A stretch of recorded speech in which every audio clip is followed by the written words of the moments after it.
ஐயா என்ன வெயில். வெயில் அதிகம்ங்க. மடார்னு வீட்டு நீக்கி தண்ணி கொண்டு வா. சாவி கொடுங்க. சாவி எங்கிட்ட இல்ல, உங்ககிட்ட தான் இருக்கும் பாரு. அங்க இல்ல, உங்ககிட்ட தான் கொடுத்த சாவிய. சரி பாரு. எங்கிட்ட இல்லைங்க, உங்ககிட்ட தான் இருக்கும் பாருங்க. அங்க இல்ல, உங்ககிட்ட கொடுத்தமா? எங்கிட்ட இல்லீங்க சாவி. சாவி. நீ தொலைச்சு போட்டு என்னை சொல்றா பாத்தியா? ஐயோ, சாவி இல்லாம என்ன பண்றது? அப்ப வந்து அவ்வளவுதானுங்க, வார்த்தை பேசுவாருங்க. இரு, குத்தில் கிடக்கு எடுத்துட்டு வர, உடச்சிடலாம். எடுத்தாங்கன்னா எங்க விழுந்தோ தெரியலையே.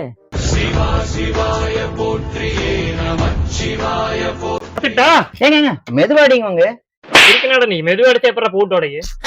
பாத்தோடிங்க. ஏங்க இன்னொரு சாவி இருக்குங்களா? அப்பா கொண்டு போயிட்டாருங்களா? அது இல்லைங்க, அது வீட்டுக்குள்ளதாங்க இருக்குது. அப்ப வேற வழியில உடச்சாகணும்.